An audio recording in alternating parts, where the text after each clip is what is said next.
ये संपूर्ण ब्रह्मांड के कल्याण के लिए करते हैं।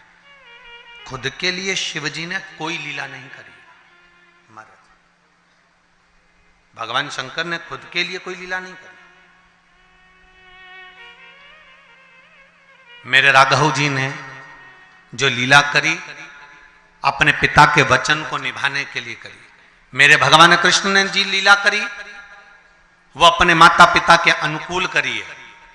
पर मेरे शंकर, मेरे नारायण जो लीला करते हैं वो लीला का क्रम देवताओं के हित के लिए भी होता है। पर मेरे भगवान देवाधिदेव महादेव जितनी लीला को करे हैं, मेरे शंकर भगवान ने जो जो धारण करा, जो जो लीला करी, चाहे माता सती को भस्म करवाया हो, चाहे पार्वती के साथ में मंगल विवाह हुआ हो, चाहे गणेश जी महाराज का प्रागट्य हुआ हो, चाहे कार्तिकेय बाबा का प्रागट्य हुआ हो, चाहे जया विषहरा शामली बारी दौतली या अशोक सुंदरी का प्रागट्य हुआ हो, चाहे शिव की जितनी लीलाओं का क्रम आता है, ये शंकर भगवान ने स्वयं के लिए नहीं, शंकर भगवान ने संपूर्ण जनमानस के कल्याण के लिए अर्थात जनमानस को प्रेरणा देने के लिए करी।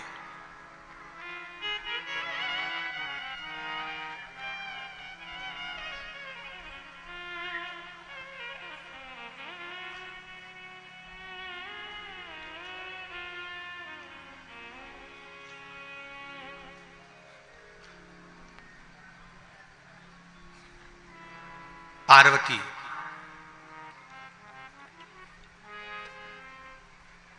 नर्मदा, मां गंगा, क्षिप्रा, सरयू, मंदाकिनी, गोदावरी, कृष्णा, भारत की भूमि की जितनी पवित्र नदियां हैं, भारत की भूमि की जितनी पवित्र नदियों का उद्गम है, भारत की धरा पर जितनी पवित्र नदियां प्रकट हुई हैं, ये कोई संसार सागर में मृत्यु लोक में ऐसे ही प्रकट नहीं हो गई।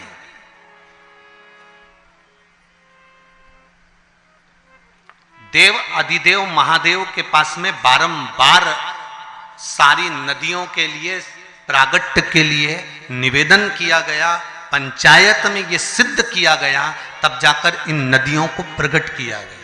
और एक बात अपने जीवन में उतार कर रखना, जितनी पवित्र नदियों में आप स्नान के लिए जाओ, जितनी पवित्र नदियों में आप स्नान करने के लिए जाओ, आपसे करबद्ध हाथ जोड़कर निवेदन है कि उन नदियों की पवित्रता पर कभी दाग लगाकर मत आना। परंतु आप और हमने सारी पवित्र नदियों को गंदा कर कर रखा, सारी पवित्र नदियां।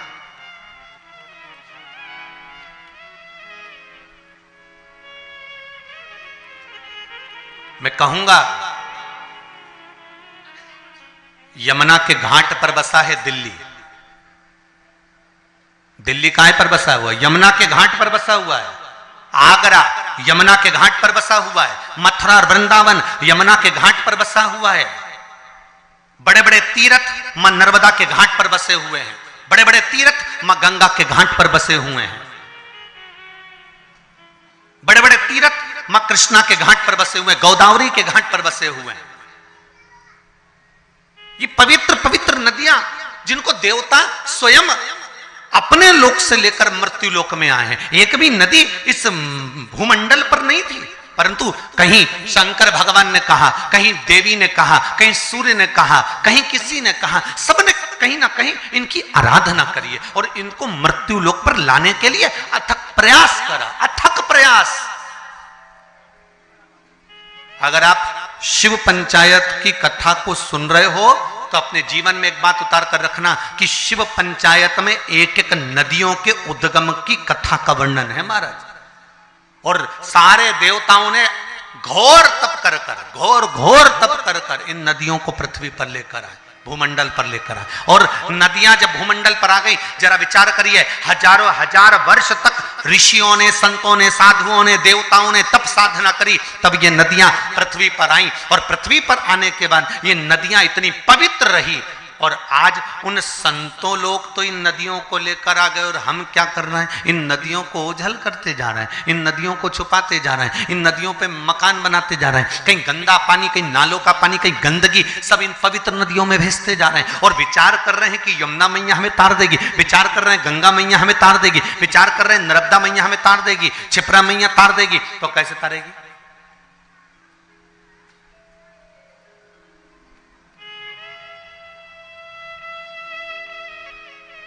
आपके जीवन को सुख देने के लिए। मेरे को साहू जी बता रहे थे,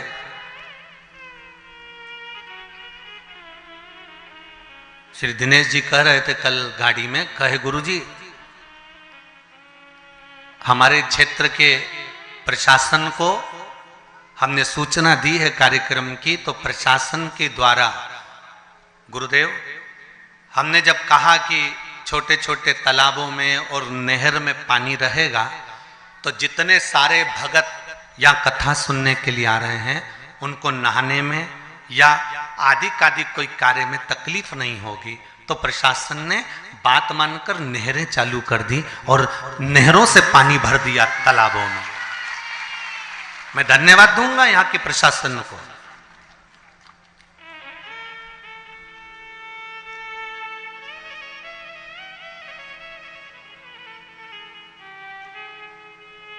जिन्होंने नहरें चालू कर दी कि भगत लोग अगर इस छोटे से गांव में जब इतनी बड़ी कथा हो रही है, इतना बड़ा पंडाल लगा हुआ है, इतने जनमानस, और विश्वास नहीं था कि आज पहले दिन इतने जंगल के अंदर गांव, गांव के अंदर गांव, गांव के अंदर गांव। हम भी गाड़ी में पूछते रहे इनसे कि हम सीहोर से चले भोपाल, भोपाल से उतरे कौन सा गढ़, डोंगरगढ़, मां भमलेश्वरी के दरबार, और डोंगरगढ़ से फिर चले तो निकलते निकलते निकलते निकलते महाराज छुरिया। अब हम समझे कि छुरिया ही हलकोसा होगा, हलकोसा ही छुरिया होगा। भाई हमारे यहाँ जैसे नाम होता है ना, जैसे किसी का नाम बोल देते थे कि बहरू और नाम उसका दूसरा था, कमल किशोर या राम किशोर, तो उसका घर का नाम दूसरा। तो हम सोचे हो सकता छुरिया का नाम ही हलकोसा होगा, हलकोसा का नाम ही छुरिया होगा। पर यहाँ आते आते मालूम पड़ा कि डोंगरगढ़ से निकले, फिर यहाँ से निकलते निकलते निकलते निकलते आगे पहुंचे तो मालूम पड़ा वहां से छुरिया तो उधर निकल गया, हलकोसा इधर निकल गया। अब हलकोसा भी आते आते आते आते ये पास के गांव के लोग वो गाड़ियों को उधर घुमा के ले गए। तो हमने, मैं स्कूल के बाहर पढ़ा तो दूसरा गांव था, तो हमने जजमान से फिर पूछा क्यों जी अभी हलकोसा नहीं आया, बस 2 किलोमीटर दूर है। हमने कहा तुम कहते कहते तो 25 लिया है।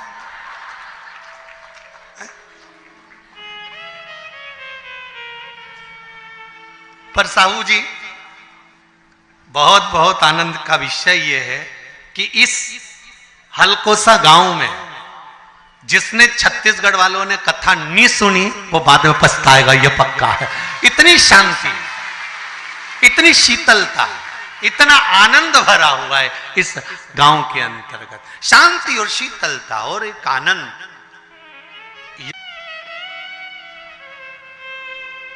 वो सुख है।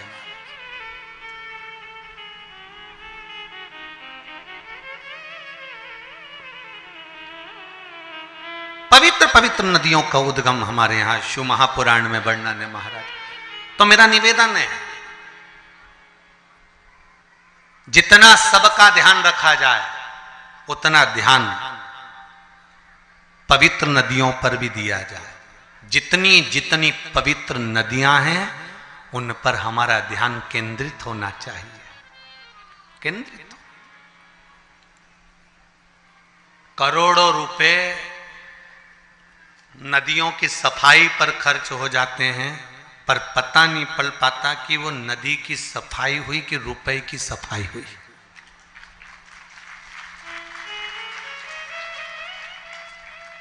पवित्र नदियां,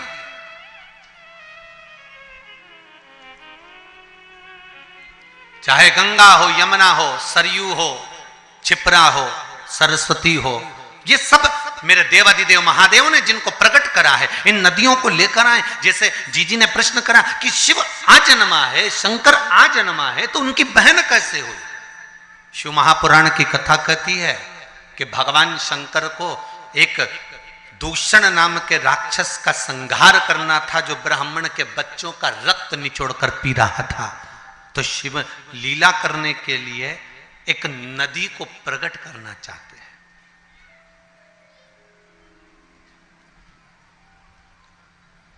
देवताओं के हित के लिए शंकर गंगा को प्रकट करना चाहते हैं।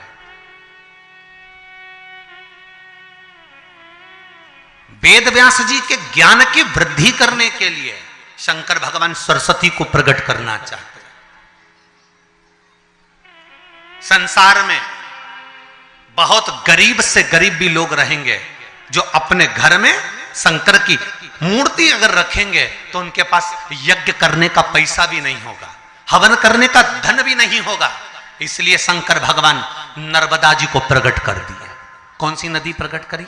नर्मदा। तो पूछा नर्मदा नदी को प्रकट करने का कारण क्या था? शंकर भगवान से पंचायत में बैठे हुए देवताओं ने, भगवान विष्णु ने, भगवान सूर्य ने, माता जगत जननी दुर्गा भवानी ने, श्री गणेश जी महाराज ने, सबने प्रश्न करा कि भोलेनाथ आपने नर्मदा को क्यों प्रकट करा? तो शंकर भगवान कहते हैं नर्मदा को प्रकट करने का केवल एक कारण है कि नर्मदा का जो कंकर निकलेगा वो शंकर होगा। इसको ना यज्ञ की जरूरत है ना अनुष्ठान की जरूरत है। जिसने ले जाकर बिठा दिया वो वहीं सिद्ध हो जाएगा, वो वहीं सिद्ध हो गया। उसको प्राण प्रतिष्ठा की भी जरूरत नहीं है, वो तो जहां रखा वह सिद्ध है।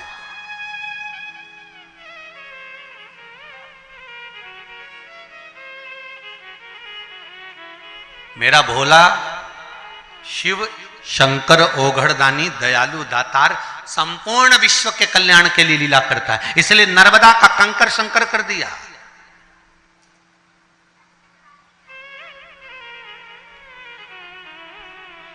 और शिव कृपा, शिव दया, शिव करुणा किसको कहते हैं? कि जहां शंकर की कथा होती है, शंकर का स्मरण होता है, शंकर का भजन होता है, वह भूमि भी, कंकर भी शंकर हो जाता है। और कुछ दिन के लिए, 7 दिन के लिए तो हलकोसा की ये पावन धरा भी, कंकर भी शंकर। एक कंकर शंकर का भी पत्र अच्छा आया, देखिए।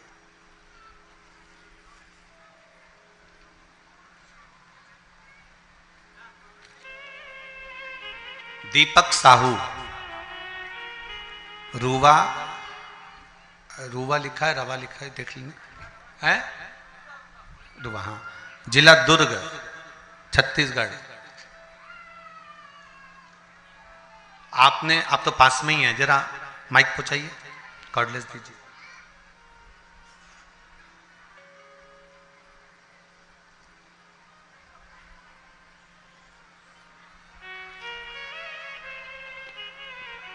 आपने पत्र में लिखा है, गुरुदेव रुद्राक्ष महोत्सव चल रहा था कुबेरेश्वर धाम पर, और रुद्राक्ष महोत्सव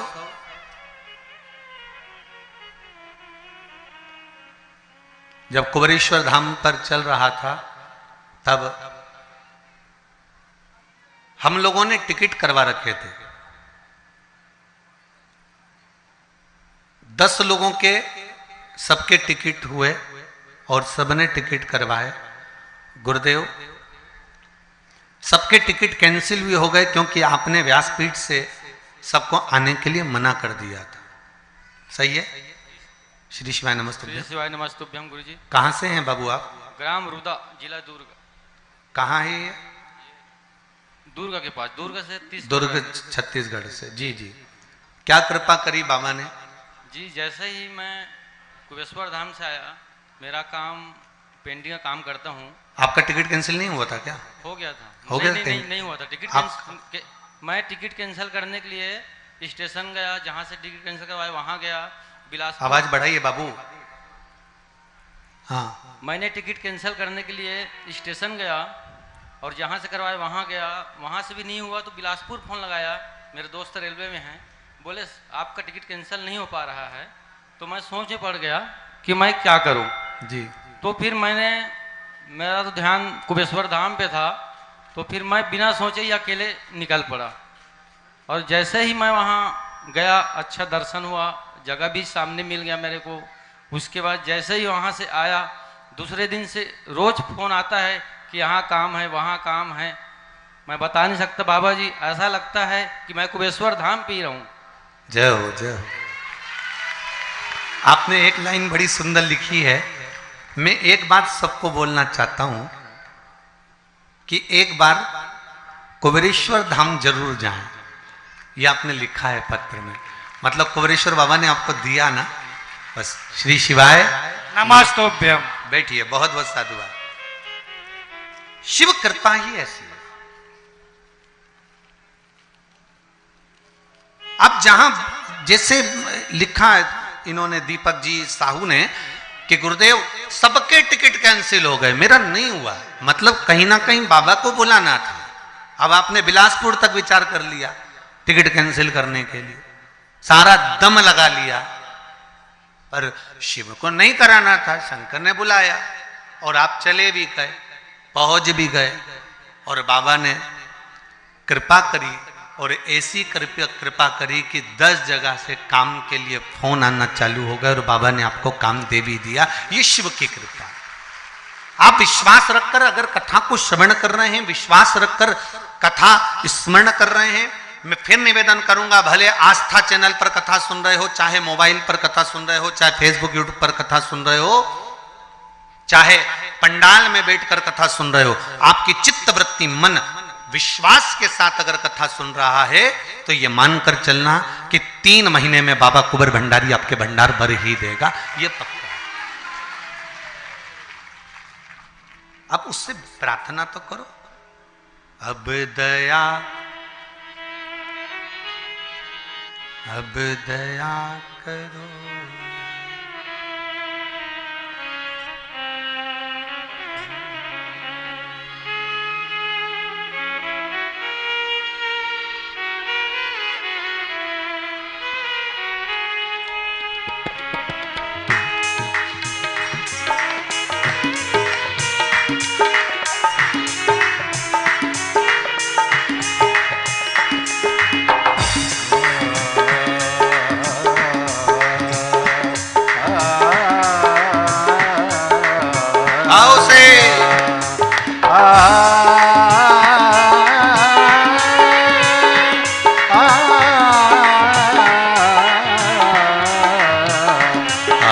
दया करो हे भोलेनाथ, मस्त रहूं तेरी मस्ती में। अब दया करो हे भोलेनाथ, मस्त रहूं तेरी मस्ती में। अब दया करो हे भोलेनाथ, मस्त रहूं तेरी मस्ती में। अब दया करो हे भोलेनाथ, मस्त रहूं तेरी मस्ती में। दया करो हे भोलेनाथ, मस्त रहूं तेरी मस्ती में। अब दया करो हे भोलेनाथ, अब गाइए, मस्त रहूं तेरी मस्ती में। मेरे सिर पे रख दो अपना हाथ, मस्त रहूं तेरी मस्ती में। ओ मेरे सिर पर रख दो अपना हाथ, मस्त रहूं तेरी मस्ती में। मेरे सिर पे रख दो अपना हाथ, मस्त रहूं तेरी मस्ती में। मेरे सिर पे रख दो अपना हाथ, मस्त रहूं तेरी मस्ती में। अब दया करो हे भोलेनाथ, मस्त रहूं तेरी मस्ती में। अब दया करो हे भोलेनाथ, मस्त रहूं तेरी मस्ती में। जय हो। हर हर महादेव।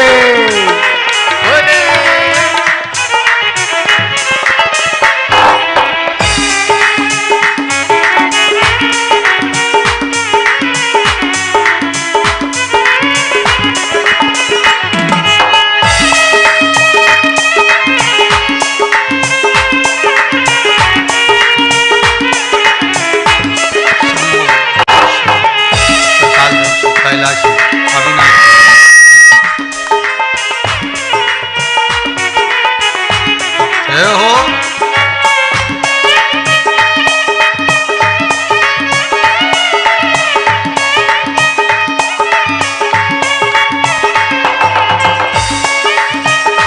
हर हर भोले।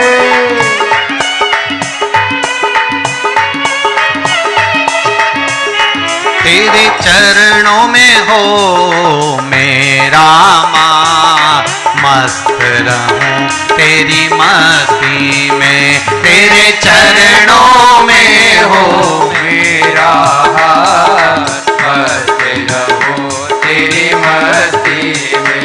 तेरे चरणों में हो मेरा माँ, मस्त रहूं तेरी मस्ती में। तेरे चरणों में हो मेरा मान, मस्त रहूं तेरी मस्ती में।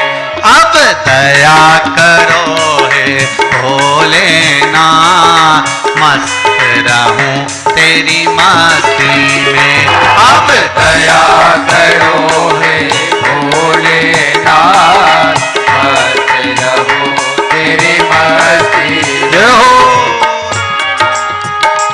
हर हर भोले।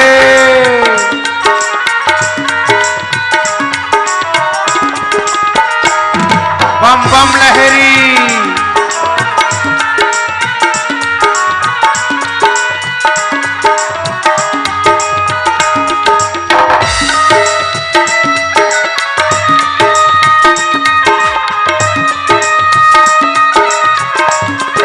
हर हर महादेव।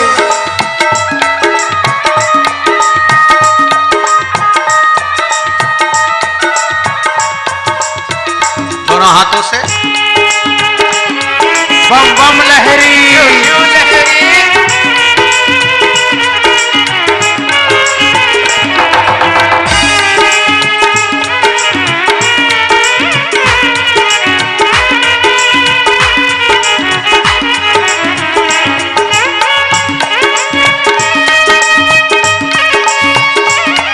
हे भोले।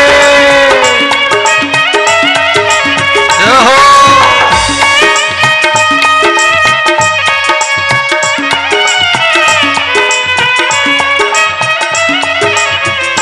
तेरे द्वार खड़े हैं रख ले लाज, मस्त रहूं तेरी मस्ती में। वो तेरे द्वार खड़े हैं रख ले लाज, मस्त रहूं तेरी मस्ती में। तेरे द्वार खड़े हैं रख ले लाज, मस्त रहूं तेरी मस्ती में। तेरे द्वार खड़े हैं रख ले लाज, मस्त रहूं तेरी मस्ती में। अब दया करो हे भोलेनाथ, मस्त रहूं तेरी मस्ती में। अब दया करो हे भोलेनाथ, मस्त रहूं तेरी मस्ती में। मेरे सिर पर रख दो अपना हाथ, मस्त रहूं तेरी मस्ती में। मेरे सिर पर रख दो अपना हाथ, मस्त रहूं तेरी मस्ती में। अब दया करो हे भोलेनाथ, मस्त रहूं तेरी मस्ती में। अब दया करो हे भोलेनाथ, मस्त रहूं तेरी मस्ती। जय हो।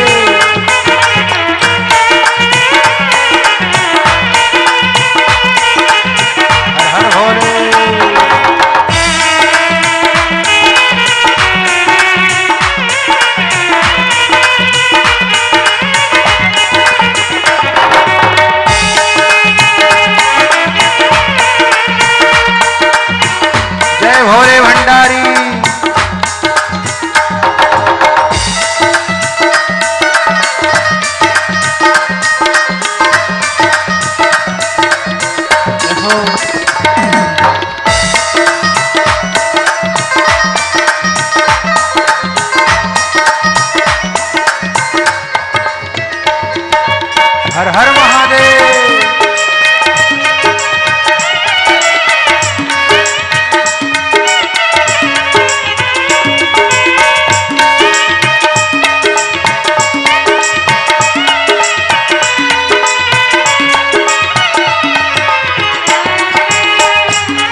तो झूम झूम के नाचूं आज, मस्त रहूं तेरी मस्ती में। मैं तो झूम झूम के नाचूं आज, मस्त रहूं तेरी मस्ती में। मैं तो झूम झूम के नाचूं आज, मस्त रहूं तेरी मस्ती में। मैं तो झूम झूम के नाचूं आज, मस्त रहूं तेरी मस्ती में। अब दया करो है भोलेनाथ, मस्त रहूं तेरी मस्ती में। अब दया करो हे भोलेनाथ, मस्त रहूं तेरी मस्ती में। मेरे सिर पर रख दो अपना हाथ, मस्त रहूं तेरी मस्ती में। मेरे सिर पर रख दो अपना हाथ, मस्त रहूं तेरी मस्ती में। मेरे सिर पर रख दो अपना हाथ, मस्त रहूं तेरी मस्ती में। मेरे सिर पर रख दो अपना हाथ, मस्त रहूं तेरी मस्ती में। अब दया करो हे भोलेनाथ, मस्त रहूं तेरी मस्ती में। अब दया करो हे भोलेनाथ, मस्त रहूं तेरी मस्ती में। अब दया करो हे भोलेनाथ, मस्त रहूं तेरी मस्ती में। अब दया करो हे भोलेनाथ, मस्त रहूं तेरी मस्ती में। अरे मस्त रहूं तेरी मस्ती में। मस्त रहूं तेरी मस्ती में। हाँ मस्त रहूं तेरी मस्ती में।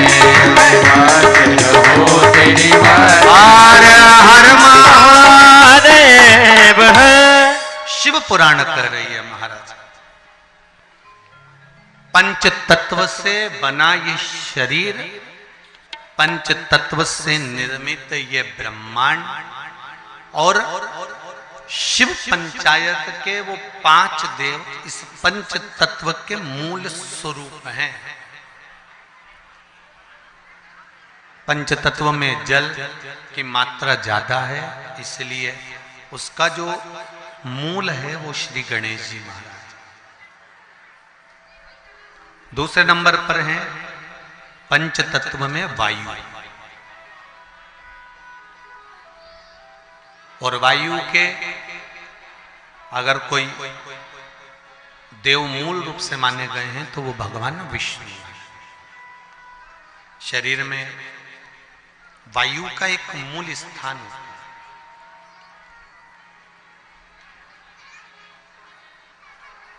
जैसे कई लोग कहते हैं गुरुजी, आप कहते हो कि कथा सुनना चाहिए, कथा पंडाल में जाना चाहिए, या कथा श्रवण करना चाहिए, चाहे चैनल पर सुनो चाहे कहीं पर भी सुनो, पर कथा सुनो।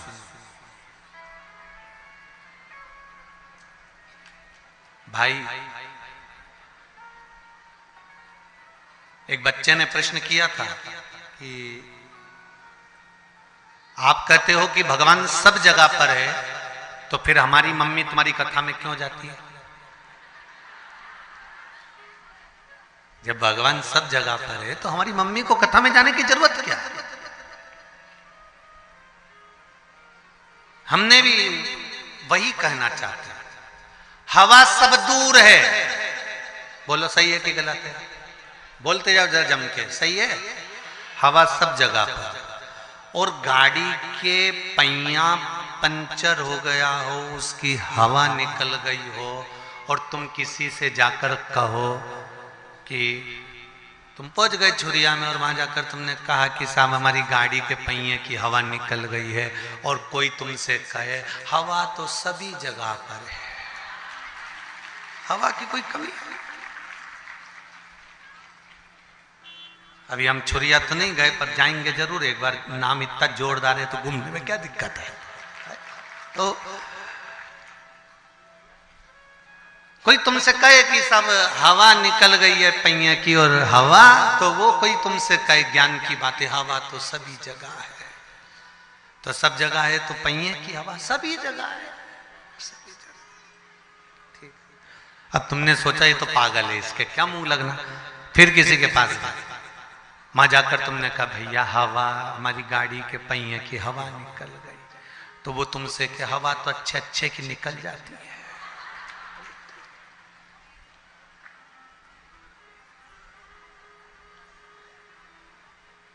फिर तुमने कहा हवा कहां मिलेगी, हवा ही तो है, कहां नहीं मिलेगी, सब जगह हवा है। मनुष्य में भी हवा भरी हुई है। हो 4-5 जगह गए और हवा कहीं पूछा, फिर कहीं गए, आप गाड़ी के पहिए की हवा निकल गई, हवा कहां मिलेगी।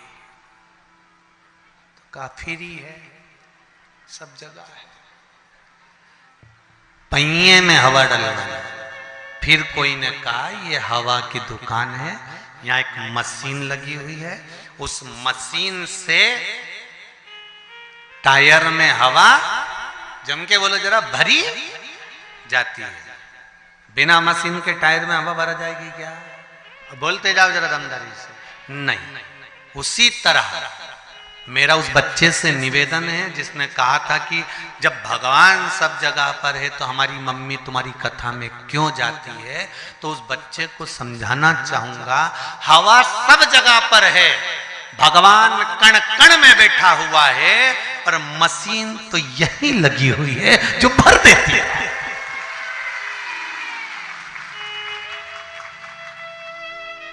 बिना मशीन के टायर में हवा नहीं भरा सकती।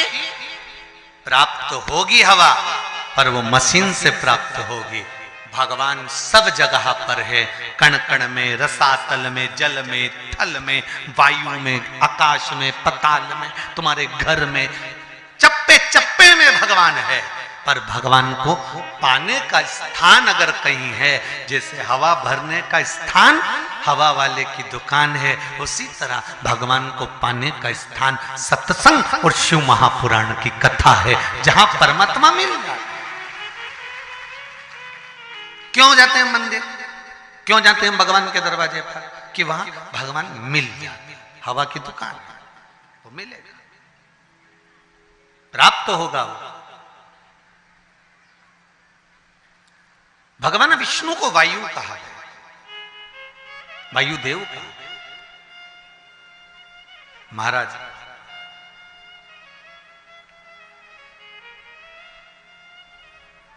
इस मनुष्य के शरीर में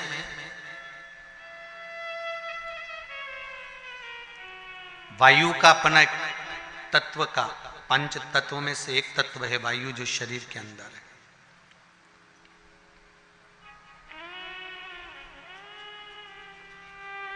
और उस वायु को एकाग्रित रखने के लिए हमारे यहां मंत्रों का प्रभाव है, मंत्रों की प्रबलता।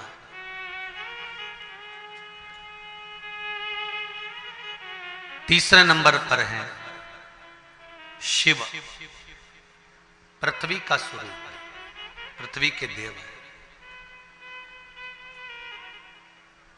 पृथ्वी का देव 33 कोटि देवताओं में किसी को नहीं कहा गया, पृथ्वी का देव केवल एक को कहा गया है, वो देव अधिदेव महादेव है, क्योंकि ये पृथ्वी के देव है। मृत्यु लोक का अगर आधिपत्य किसी के पास है तो शिव के पास। अब एक बात सावधानी से सुनिएगा, शायद शिव महापुराण के माध्यम से अभी तक ये बात सामने नहीं आई, पर शिव पंचायत कथा में आ रही है। जितने आस्था चैनल पर कथा सुन रहे हो, जितने फेसबुक और यूट्यूब पर सुन रहे हो, और जितने इस छत्तीसगढ़ की पावन धरा पर बैठकर सुन रहे हो, बहुत सावधानी से सुनना। एक प्रश्न हमारे भीतर खड़ा होता है, जब हम सूर्य नारायण भगवान को अर्घ देते हैं, जल चढ़ाते हैं, तो वो जल पृथ्वी पर जब गिरता है तो उसके छींटे हमारे शरीर पर लगते हैं। क्या वो ठीक है? क्या वो श्रेष्ठ है? तो शिव महापुराण की कथा कहती है, जब हम सूर्य को अर्घ देते हैं, सूर्य को जल चढ़ाते हैं, वो पानी जब पृथ्वी पर गिरता है, उसके छींटे हमारे शरीर पर लगते हैं, तो वो श्रेष्ठता का भाव निर्मित करते हैं, वो गलत नहीं हो सकता। कारण अब वो भी समझ लीजिए।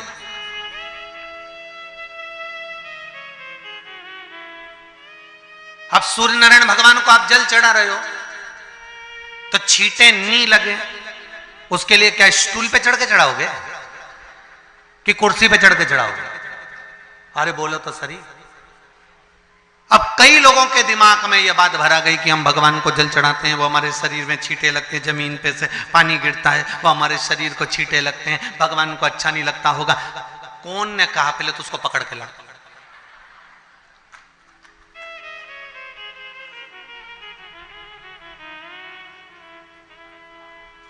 क्योंकि मेरे राम जी महाराज, मेरे भगवान कृष्ण, बड़े बड़े संत, साधु, सन्यासी, तपस्वी, साधक, उपासक जितने भी हुए, जिन्होंने सूर्य की आराधना करी, इन्होंने टेबल पे चढ़कर या कुर्सी पे चढ़कर जल नहीं चढ़ाया, इन्होंने पृथ्वी पर खड़े होकर ही, क्योंकि पृथ्वी तत्व के देव हैं शिव। जब हम मृत्यु लोक पर खड़े होकर, पृथ्वी पर खड़े होकर भगवान शंकर का भाग पृथ्वी तत्व को धारण कर कर जल को हाथ में लेकर जब समर्पित करते हैं, और जो जल नीचे गिरता है वो शरीर पर अगर लगता है तो हमको उसका आशीर्वाद ही प्राप्त होता है, दोष नहीं लगता। पर लोगों ने इसको विपरीत कर दिया। कि कौन ने विपरीत करा? कई लोगों ने इसको विपरीत कर दिया। कौन ने विपरीत करा? तो जो दूसरे धर्म के लोग होते हैं, जिनको हिंदू धर्म से नफरत होती है और जो हिंदू धर्म की पूजन, सेवा, अर्चना को समाप्त करना चाहते हैं, वो धीरे धीरे धीरे धीरे कहने लगे कि सूर्य को जल चढ़ाओगे तो शरीर में लगेगा, शरीर में लगेगा तो दोष लगेगा। इसको कह कहकर घर घर में सूर्य को जल चढ़ाना लोगों ने बंद कर दिया कि आप जल चढ़ाएंगे तो दोष लगेगा, शरीर पे छींटा लगेगा, शरीर को ऐसा लगेगा। ये दोष नहीं है। कितनी सुंदर बात है महाराज। सूर्य नारायण भगवान को जब जल चढ़ाया जाता है, हाथ सिर से 8 इंच की दूरी पर होना चाहिए। जम के बोलिए, सिर से कितना ऊंचा होना चाहिए? 8 इंच ऊपर अपना हाथ होना चाहिए मस्तक से सूर्य को जल चढ़ाते समय। और ना चांदी का, ना स्टील का, ना लोहे का, ना प्लास्टिक का, ना कांच का, ना सोने का कोई बर्तन, ना कांसे का, ना एल्युमिनियम का, ना पीतल का, केवल एक पात्र होना चाहिए, वो है तांबे का। काय का पात्र होना चाहिए? तांबे का पात्र। और सूर्य नारायण भगवान को जब 8 इंच ऊपर तुम्हारा हस्त है, और जब हम सूर्य को जल चढ़ा रहे हैं, कैसे जल चढ़ाना है वो भी समझ लीजिए। अगर कोई कैंसर का मरीज है, जिसके चेस्ट में कैंसर आ गया हो, लेफ्ट में, राइट में कहीं पर कैंसर आ गया हो, या कोई गठान आ गई हो, तो महाराज आप जल चढ़ाते समय उस जल की धार को सूर्य भगवान को जब चढ़ा रहे हो, तो धार आपकी गठान की ओर जाना चाहिए, जिससे सूर्य की किरण उस जल में से आपके उस स्थान पर पड़े, उस जगह पर पड़े जहां पर गठान है। महाराज आप लगातार जल तो चढ़ाना चालू करो, अच्छे अच्छे डॉक्टर फेल हो जाएंगे और कह देंगे गठान ठीक हो गई। आपका लीवर और किडनी गड़बड़ कर रहा है, आप प्रतिदिन, आपका स्वास्थ्य गड़बड़ रहता है, आप प्रतिदिन ये ज्योतिष शास्त्र के अंतर्गत, रत्न शास्त्र के अंतर्गत ये रत्न शास्त्र, ज्योतिष शास्त्र, रंग शास्त्र जो हमारे यहाँ है, रंगों के हिसाब से ये जितने रत्न होते हैं, माणिक हुआ, सोन मोती हुआ, नीलम हुआ, मूंगा हुआ, पुखराज हुआ, ये क्यों कहते हैं ये पीला है, ये सफेद है, ये नीला है, ये लाल है, इसको शरीर में क्यों पहनाते हैं? उसका कारण होता है कि जब शरीर में पहनते हैं सूर्य की किरण उसमें पड़ती है, हमारे शरीर पर वो कलर का इफेक्ट पड़ता है, उस कलर को शरीर पर लगता है, और शरीर पर लगता है तो हमारा शरीर धीरे धीरे, हमारी जो इंद्रियां हैं वो सही होने लगती हैं, काम सही होने लगता है। तो आप कहते हो ना सब, मैं कौन सा नक पहनूं, मैं कौन सा मोती पहनूं, मैं कौन सा पुखराज पहनूं, मैं कौन सा नीलम पहनूं, वो ज्योतिष शास्त्र के अंतर्गत, रत्न शास्त्र के अंतर्गत जितने रत्न हम पहनते हैं ये केवल उस किरण के लिए ही तो पहनते हैं कि जो सूर्य की किरण मिले, उस किरण का प्रभाव हमारे शरीर पर पड़े। तो इन सबसे अच्छा है कि सुबह शंकर भगवान का नाम लो, तांबा का लोटा में जल भरो, 8 इंच ऊपर सिर से हाथ होना चाहिए, और सूर्य नारायण भगवान का दर्शन साधारण नहीं, जो जल तुम चढ़ा रहे हो वो जल की जो धार आ रही है उसमें सूर्य का दर्शन होना चाहिए, तो कैंसर की बीमारी कभी नहीं हो सकती। लीवर, किडनी, हार्ट, आपके हार्ट में अगर तकलीफ है, डॉक्टर ने कह दिया कि इसमें नस चोक है, आपको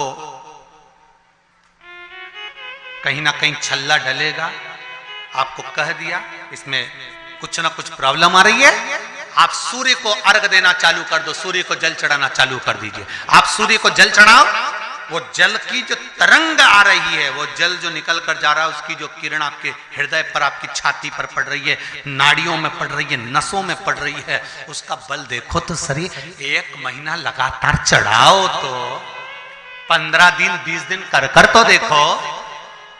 क्यों राम जी महाराज जल चढ़ाते थे, क्यों भगवान कृष्ण जल चढ़ाते थे सूर्य को, क्यों दशरथ जी महाराज जल चढ़ाते थे, क्यों कश्यप ऋषि जल चढ़ाते थे सूर्य को, सारे 33 कोटि देवता, सारे ऋषिवर, साधु संत सन्यासी तपस्वी साधक उपासक सब भगवान सूर्य को अर्घ दिया करते थे। क्यों देते थे, किस लिए?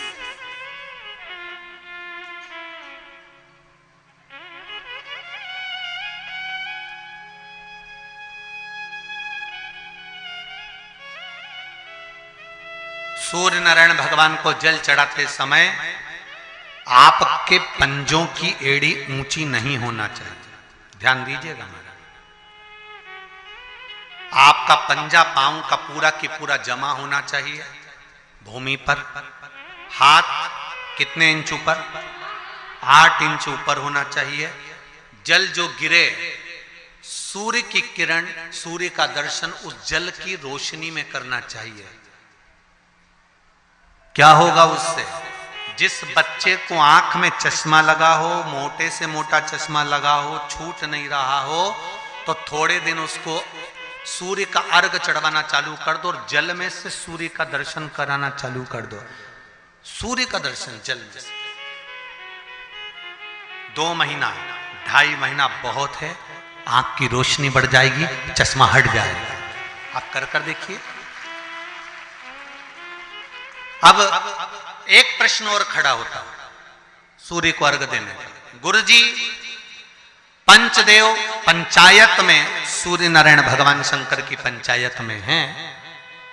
सूर्य नारायण को हम फ्लैट में रहते हैं, हम फ्लैट के अंदर रहते हैं, तो हम फ्लैट में रहते हैं, हमारे यहाँ अगर छज्जा नहीं है, हमारे यहाँ जगह नहीं है, तो हम सूर्य को अर्घ कैसे दें? तो महाराज खिड़की तो होगी, अगर घर में फ्लैट में पानी ढुलेगा और आप लोग नहीं समेट सकते तो एक बाल्टी रख लो, एक पात्र रख लो, पर सूर्य नारायण भगवान को अर्घ देकर रोशनी शरीर पर पड़ना चाहिए। जिंदगी में कभी कोई बड़ी बीमारी नहीं आ सकती। कितने लोग देते हैं सूर्य को अर्घ? जरा हाथ उठाओ। बहुत बढ़िया, बहुत जोरदार। पुरुष लोग भी देते हैं ना, चाहे बच्चे से बच्चा हो, बच्चों के हाथ में भी 1 लोटा पानी पकड़ाओ।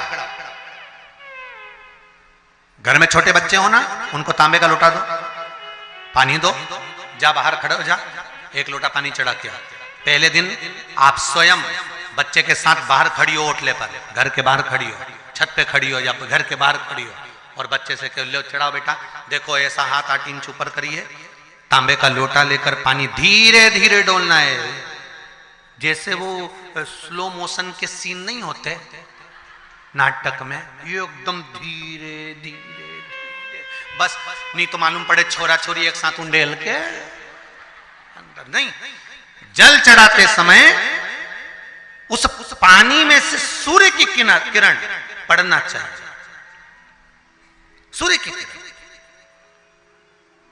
एक बात और कहना चाहूंगा, अगर आप लोग स्वीकार करेंगे तो, अगर कहीं आपको लगता हो कि बच्चा पढ़ने में कमजोर है, विद्या में कमजोर है, रिजल्ट अच्छा नहीं आ रहा, पढ़ने में कमजोर है, वो पढ़े, अपनी जगह पढ़े, वो कार्य करे अपनी जगह करे, मेहनत करे अपनी जगह करे। बच्चों को कह दो कि कुछ समय के लिए सूर्य को अर्घ देना चालू कर। सूर्य की किरण जहां पर ब्राह्मण या हिंदू धर्म का व्यक्ति मस्तक पर तिलक लगाता है, भुकुटियों के बीच में उस सूर्य की किरण इस भुकुटी के बीच पड़ना चाहिए, परंतु पानी कम से कम ना करते हुए स्लो मोशन में धीरे धीरे गिरना चाहिए, एकदम धीरे धीरे। तो यहां एक रेखा सूर्य की किरण से पड़ती है। चंद्रदेव का लड़का था, देखो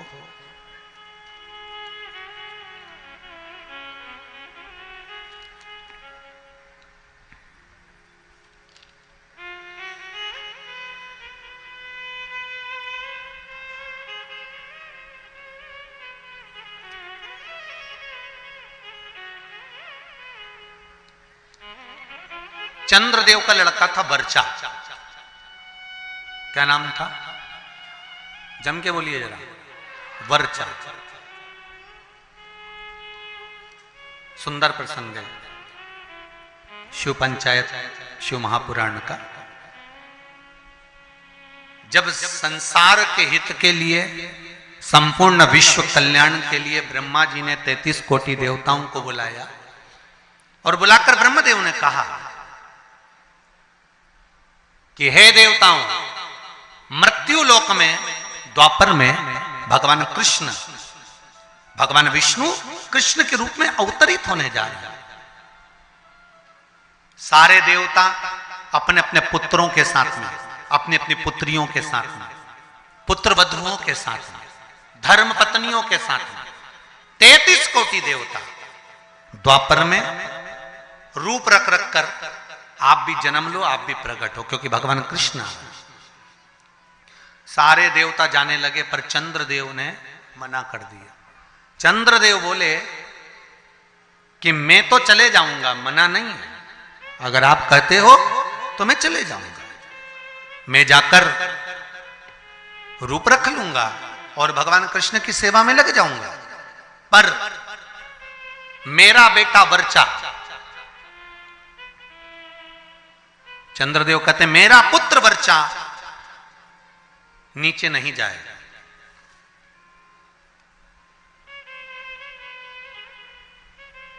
खूब समझाया देवताओं ने। देखिए, जब 33 कोटि देवता जा रहे हैं तो आप अपने पुत्र को क्यों नहीं भेजते?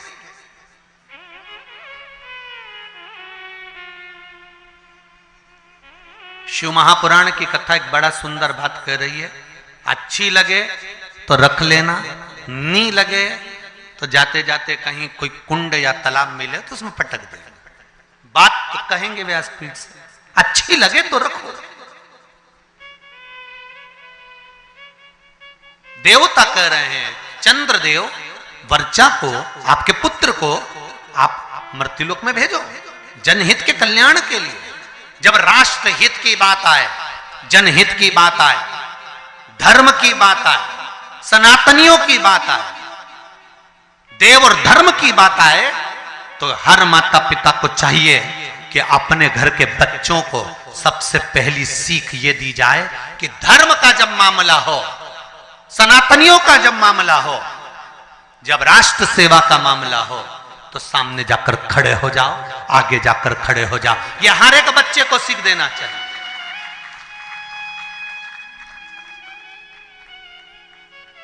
पर हम अपने बच्चों को सीख देते हैं, कहां जा रहा है, अरे मम्मी, और देखो जरा, भगवान के मंदिर में अनुष्ठान चल रहा है, साहू परिवार शिव महापुराण की कथा करवा रहा है, गांव में कथा हो रही है, गांव के अंतर्गत कार्यक्रम चल रहा है, संपूर्ण गांव का कार्य है। तुझे क्या करना जाकर? वो तो उनका काम है ना। चुप बैठ। माता और पिता को चाहिए कि अगर हमारे गांव में अगर आए हैं इतने मेहमान, हमारे गांव में इतने लोग कब आएंगे साहब? ये तो शंकर की कृपा से शिव के रूप में आए हैं, कब आएंगे? बल्कि घर के लोगों को यह चाहिए कि अपने बच्चों से कहे, तेरी परीक्षा हो गई, पढ़ाई हो गई, एग्जाम हो गए, रिजल्ट अपनी जगह आएगा। 7 दिन शिव महापुराण की कथा चल रही है, जाकर पंडाल में सेवा करो, झाड़ू लगाओ, कोई को जरूरत हो पानी पिलाओ, किसी चीज की जरूरत हो तो सेवा करो। 33 कोटि देवता भी शंकर भगवान की सेवा में लगे रहते हैं। तुम खुद देख लो, कल तक यहां पर इतनी तेज गर्मी पड़ रही थी, प्रचंड धूप पड़ रही थी, और आज निकल कर देखो तो चारों तरफ छाए नजर आए।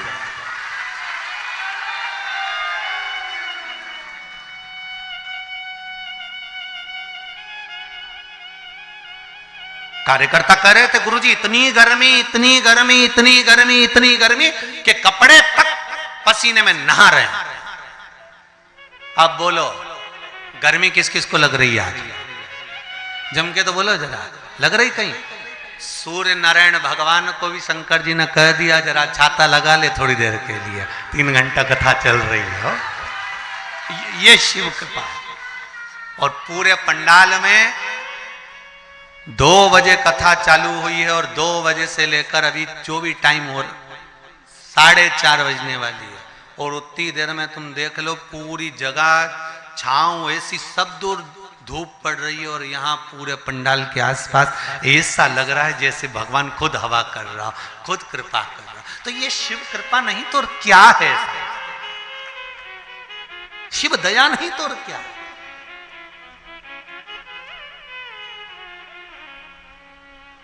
अरे तेरा ही दिया मैंने खाया पिया है, तेरा शुक्रिया है, तेरा शुक्रिया है। मुझे भोले बाबा ने बहुत दे दिया है, तेरा शुक्रिया है, तेरा शुक्रिया है। जब धर्म हित की बात आए, सनातनियों की बात आए, देव और देवताओं की बात आए, तब हमारे बच्चों को हमें सीख देना है कि आगे बढ़ जा। पर चंद्रदेव ने अपने पुत्र वर्चा को कहा, यह नहीं जाएगा, द्वापर में मृत्यु लोक में भगवान नारायण के साथ में कार्य करने के लिए नहीं जाएगा।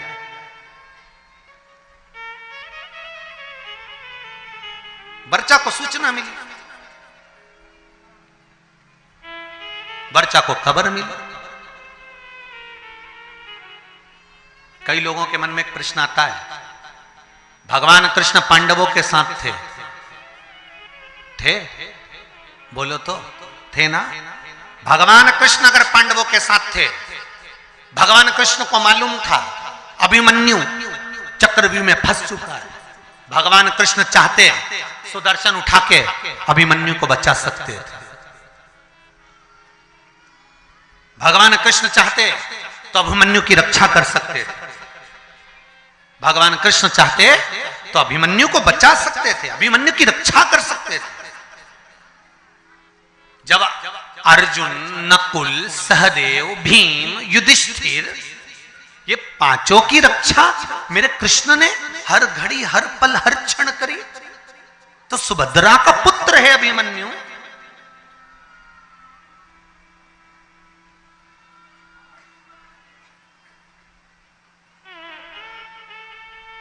अर्जुन का पुत्र है अभिमन्यु, तो फिर अभिमन्यु की रक्षा क्यों नहीं करी? क्या भगवान कृष्ण को नहीं मालूम था कि ये मरने वाला है? क्या भगवान कृष्ण को नहीं ज्ञात था कि ये मरने वाला है? उसकी कथा है ये। चंद्रदेव ने कह दिया था मैं मेरे बेटे को नहीं भेजूंगा। वर्चा को मालूम पड़ा,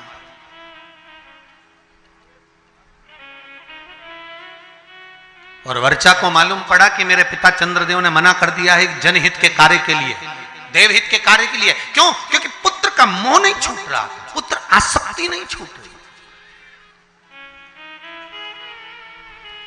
कई लोग आपसे पूछेंगे पूर्व समय में अभिमन्यु कौन था जिसकी रक्षा मेरे कृष्ण ने नहीं करी? पांडवों की रक्षा करी पर अभिमन्यु की रक्षा नहीं करी। लोग आपसे प्रश्न करेंगे, आपको उत्तर देना पड़ेगा। घर के छोटे बच्चे पूछेंगे मम्मी चक्रव्यूह में अभिमन्यु पड़ा था, महाभारत देखकर कहेंगे जब भगवान कृष्ण पांडवों के साथ थे तो अभिमन्यु की रक्षा क्यों नहीं करी? तो आपको बताना पड़ेगा कि अभिमन्यु पूर्व समय में चंद्र का पुत्र वर्चा था और इसकी रक्षा क्यों नहीं करी, वो भी कथा वर्णन कर रहे। ये शिव पंचायत शिव महापुराण में चरित्र आता है हमारा। अभिमन्यु का पूर्व का नाम था वर्चा, चंद्र का पुत्र।